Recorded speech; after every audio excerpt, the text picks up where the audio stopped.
नमस्कार, आप देख रहे हैं न्यूज 80 और मैं जुबैर मलिक। आइए खबरों की शुरुआत करते हैं अब तक की हेडलाइंस के साथ। सीबीएसई 12वीं का 31 जुलाई तक आएगा रिजल्ट, 10वीं और 11वीं के आधार पर मिलेंगे अंक। पिछले 24 घंटे में कोरोना के 67,208 नए केस आए सामने, रिकवरी रेट में भी हुआ सुधार। सीएम योगी का फैसला, 3 लाख आय पर भी निराश्रित बच्चों को मिलेंगे 4,000 रुपए। गाजियाबाद में बुजुर्ग व्यक्ति की पिटाई के मामले में सपा नेता उम्मेद पहलवान पर हुआ केस दर्ज। और अब खबरें विस्तार से।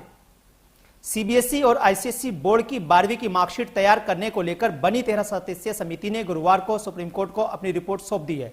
सीबीएसई ने बताया कि 10वीं, 11वीं और 12वीं की प्री बोर्ड के रिजल्ट को 12वीं की फाइनल रिजल्ट के आधार पर बनाया जाएगा और नतीजे 31 जुलाई तक घोषित कर दिए जाएंगे। सीबीएसई ने कहा कि 10वीं में 5 विषय में से 3 विषयों को अच्छे अंक को लिया जाएगा। इसी तरह 11वीं के 5 विषयों का एवरेज लिया जाएगा और 12वीं के प्री बोर्ड के एग्जाम प्रैक्टिकल का नंबर भी लिया जाएगा। 10वीं के नंबर का 30%, 11वीं के नंबर का 30% और 12वीं के नंबर का 40% के आधार पर नतीजे घोषित किए जाएंगे। अब खबर करते हैं अगली रुख। केंद्रीय स्वास्थ्य मंत्रालय की तरफ से जारी किए गए आंकड़ों के अनुसार पिछले 24 घंटों के दौरान देश भर में कोरोना वायरस के एक्टिव मामले 33,692 की कमी आई है और अब देश भर में 8,26,740 एक्टिव कोरोना केस बचे हैं, जो 71 दिनों में सबसे कम एक्टिव मामले हैं। स्वास्थ्य मंत्रालय के अनुसार पिछले 24 घंटे के दौरान देश भर में कोरोना वायरस के 67,208 नए मामले सामने आए हैं। हालांकि 24 घंटों के दौरान देश भर में कोरोना वायरस की वजह से 2,380 लोगों की जान भी गई है। तो वहीं अब कोरोना वायरस की रिकवरी दर 96% तक पहुंच गई है। देश के जिन राज्यों में कोरोना वायरस के ज्यादा एक्टिव मामले सामने आए हैं उनमें कर्नाटक, महाराष्ट्र, केरल, तमिलनाडु व आंध्र प्रदेश शामिल है। देश के अन्य राज्यों में काफी हद तक कोरोना केस कम हो चुके हैं। देश में अब तक कुल 26.55 करोड़ लोगों को वैक्सीन टीका लग चुका है, जिसमें 21.58 करोड़ लोगों को पहली डोज, 4.97 करोड़ लोगों को दूसरी डोज लग चुकी है। कोरोना की दूसरी लहर में अनाथ हुए बच्चों को लालन पालन व शिक्षा के प्रबंध के लिए मुख्यमंत्री योगी आदित्यनाथ ने इस दिशा में एक बड़ा कदम उठाया है। सीएम ने कहा कि मुख्यमंत्री बाल सेवा योजना के अंतर्गत मासिक वित्तीय सहायता पाने के लिए ऐसे निराश्रित बच्चे भी पात्र होंगे जिनके अभिभावक या देखभाल करने वाले संरक्षक वार्षिक आय 3 लाख रुपए तक होगी। अभी तक यह आय सीमा 2 लाख रुपए तक थी। ऐसे बच्चे को वयस्क होने तक अभिभावक या संरक्षक को मासिक 4,000 रुपए वित्तीय सहायता प्रदान की जाएगी। रुक करते हैं अगली खबर का। दिल्ली से सटे गाजियाबाद के लोनी में एक मुस्लिम बुजुर्ग की पिटाई का मामला अब तुल पकड़ता जा रहा है। इस मामले में एक शख्स पर लोनी थाने में केस दर्ज हुआ है। पुलिस ने उम्मेद पहलवान नाम के एक शख्स को भी इसमें अरेस्ट करने के लिए केस दर्ज किया है। यह 7 जून को एफआईआर हुई, हालांकि 5 जून को यह मामला हुआ था। अभी देखना है कि कब तक पुलिस इस नेता को पकड़ पाएगी। तो वहीं कानपुर देहात में निजी अस्पताल के दलाली की कहानी किसी से छिपी नहीं है। ताजा मामला अकबरपुर जिला अस्पताल के सामने का है, जहां निजी हॉस्पिटल में दलाल अधिक पैसा कमाने के लिए मरीजों को गुमराह कर रहे हैं और उन्हें निजी अस्पताल में भर्ती करा रहे हैं। आपको बता दें कि पूरा मामला किशोरा गांव का है, जहां एक महिला का एक्सीडेंट हुआ था, जिसके बाद घायल को परिजनों ने अस्पताल में भर्ती कराया था। गंभीर हालत को देखते हुए डॉक्टरों ने उसे कानपुर के लिए जिला अस्पताल में रेफर किया, लेकिन वहां मौजूद निजी अस्पताल के दलालों ने उसको परिजनों को गुमराह कर उसे निजी अस्पताल में भर्ती करा दिया। आइए रुक करते हैं अगली खबर का। अगली खबर हमें बिजनौर से मिल रही है, जहां जिला पंचायत अध्यक्ष के पद को लेकर के बीजेपी ने पूर्व जिला पंचायत अध्यक्ष सकेंद्र चौधरी को अपने जिले का प्रत्याशी बनाया है। तो वहीं सपा और अन्य पार्टियों के गठबंधन से सिख समाज के चरणजीत सिंह कौर को पंचायत अध्यक्ष पद के लिए प्रत्याशी घोषित किया गया है। सपा और अन्य पार्टी के प्रत्याशी पद के चरणजीत कौर के पक्ष में आज सिख समाज के लोगों ने डीएम से शिकायत की।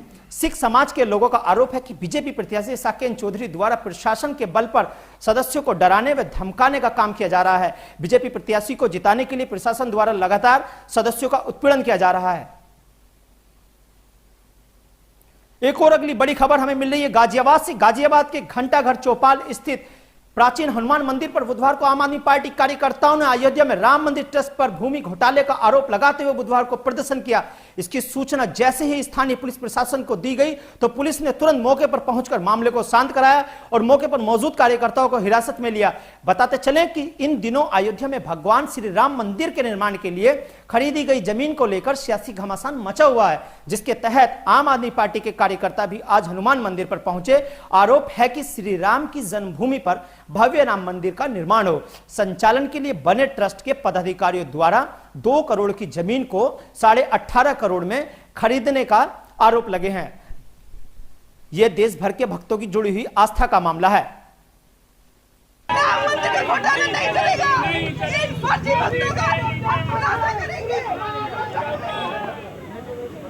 हो गया। तो वहीं हमीरपुर के सिसोलर गांव में, जहां चांदी गांव में दो पक्षों में जमकर मारपीट हुई, लाठी डंडे चले। इस दौरान लाठी डंडों के दौरान वहां पर महिलाएं भी इस पूरे मामले में शामिल रही। देखिए कि लाइव तस्वीरों को किस तरह से एक दूसरों को लाठी डंडों से पीटा जा रहा है। ये तस्वीरें सोशल मीडिया पे बहुत तेजी से वायरल हो रही है।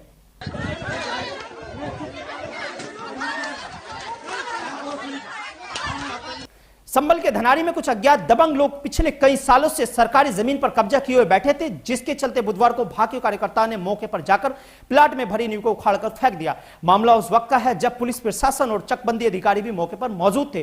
तस्वीरों में आप साफ तौर पर देख सकते हैं कि किस तरह से भाकियू कार्यकर्ता भरी हुई नींव को उखाड़कर फेंक रहे हैं। फिलहाल मामला आला पुलिस अधिकारियों के संज्ञान में है।